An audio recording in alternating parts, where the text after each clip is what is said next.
of those things. Okay? And so you come with some expectations. So when you take these vows, you're going, oh, Rich, you're born sickness and health. No big deal here. I know what her mom's like. You know, she'll be as healthy as a horse like her mom. Wrong. Okay? And so what do you do when you go, oh, wait a second. That isn't what I bargained for. That wasn't what I was expecting. You know, I drive the car down the road. I hear a noise. I go, and she's going, what's wrong with you? You know, her father would just get out and he'd be able to fix this or fix that or whatever, you know. And me, as soon as I hear a noise in the car, I just, you know, I rip the wheel and I panic and I go, what is that noise? So we came, you know, with different expectations and different equipment, so to speak. So when you think about those vows you took, you had some expectations of what were those vows. Now, how well do you keep those vows? So write your answers down real quickly, okay? Write your answers down 1 to 10 on how you're doing on those vows that are listed there. Okay? Okay.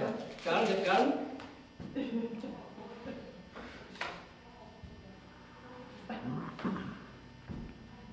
All right.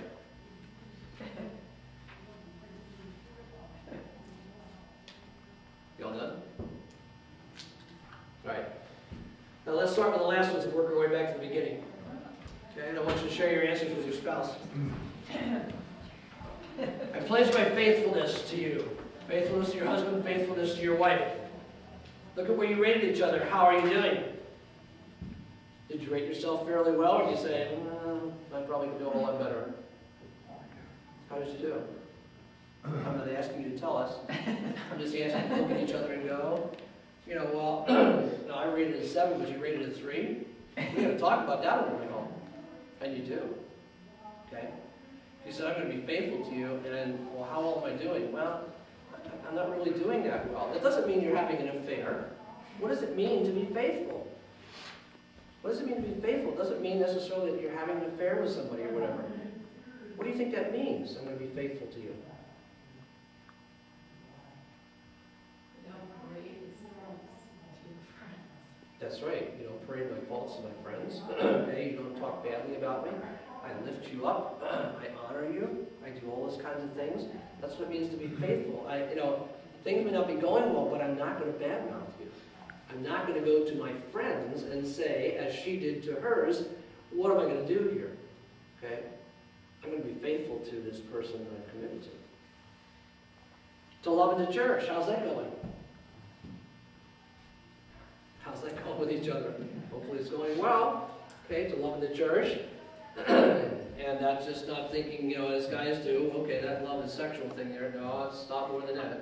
A lot more than that. To cherish is a lot more than that. In sickness and in health, have you struggled with anything? Or are you all healthy? No, you struggle with age. Go ahead. It means how, like, if she has a health problem, how do I handle it? Right. Yeah. Not that you've been sick. No, it's like when Susan does struggle with stuff, how do you handle that? Yeah, not as good as I should. Okay. Or Yeah. your children. Or your children, okay? And I probably don't either, okay?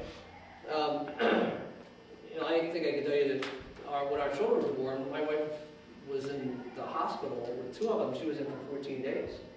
That's between the 2nd and 3rd month when she was pregnant. Yeah, the first one, the doctor came to the house, and we still had doctor made house calls. Back then, he delivered me, so you know how old he was. House calls. But she was in the hospital, you know, and she was really sick those months. And, you know, I did not handle those. Those were not good times for me. I did not handle those very well at all. Okay. And I think one of the reasons that we struggle with that is, let's face it, we are salt and pepper. Okay. Guys mostly is, I'll go in the bedroom, leave me alone, and if I die, you come in and bury me, but otherwise leave me alone and let me be sick. When she's sick, she wants attention. Okay, when I'm sick, don't leave me alone, let me die. Okay, and then if I don't die, we're all okay. We're built kind of different that way. I mean, are you that way in your relationship, in your marriage? I think guys are built differently than women sometimes in those areas. Okay, you had some serious health issues. Okay, and how has Janet, you know, handled those? You had the health issues. Bob's had health issues. How the 2 of you handle those things? Okay. Scares me. I don't know how I'll handle it if she gets sick. Cause I can't handle it if she just got a cold. I'm not very good at that at all. I mean, bring this as simple as a cold. I expect her to still do everything she Okay? And I don't handle it very well. Moms are not allowed to get sick. Right. Right. And even if they do get sick, they just continue going on. Right? Right. Okay. So, what would you like from him in that area? What would you like him to do? He can help out in more areas, probably. Just leave me alone and go. Go make them stuff or leave me alone. Leave me alone, but go help take care of the kids. Okay, that'll work. Okay, but there is a sensitivity on our part that they are sick, and I can't expect them to do everything, and I do have to pitch in. Okay, I have to make some adjustments here. Okay, but sometimes that's hard for us to do. Okay. There's a lot has to do with the stage of life you're in too.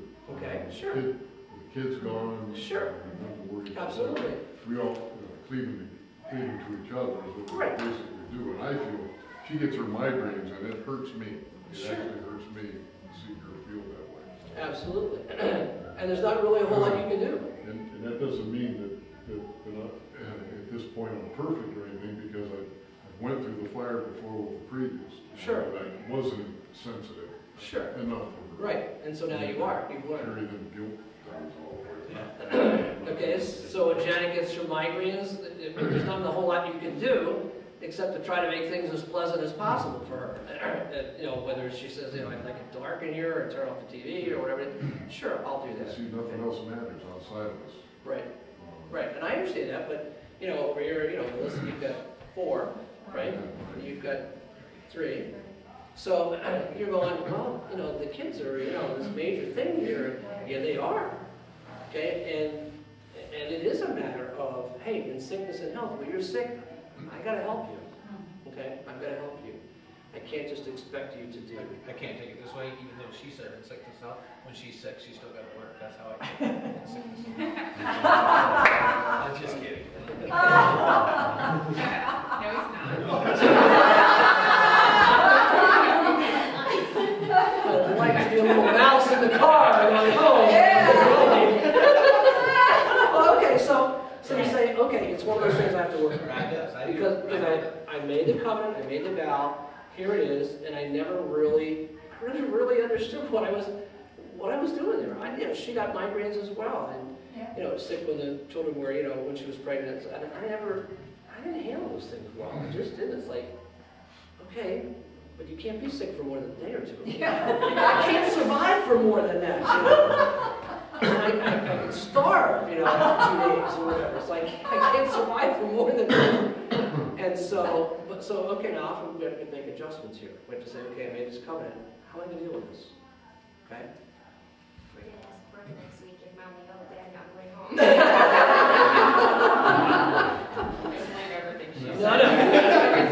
No. What's in here stays in here.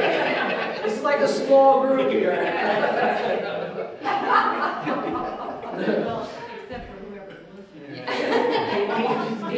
He's going to cut out some of the individual comments. For richer or poor? Richer or poor? Anybody struggle with that? Do you struggle with somebody being, out of work for a while, or you don't have a lot of money, and you go, wow, how's that going to go for us? I mean, when I taught at Moody, we were lucky to get a 1% raise. We were lucky to get those sometimes. And we got paid once a month at the beginning of the month, and you had to make it last for the whole month. So at the beginning was hamburgers, and the end was hot dogs, That's the way it went. So we were always taking money out of our savings account during those years. We were never able to put anything into our savings account. We were always taking it out. So, that was kind of, a little bit of a struggle there, but we were able, God was gracious and helped us to get through there. But that's a struggle. You don't have to be out of work to do that. You just have to be, there's not enough money to go around sometimes. So how do you handle that one? Okay, for better or for worse, how stable?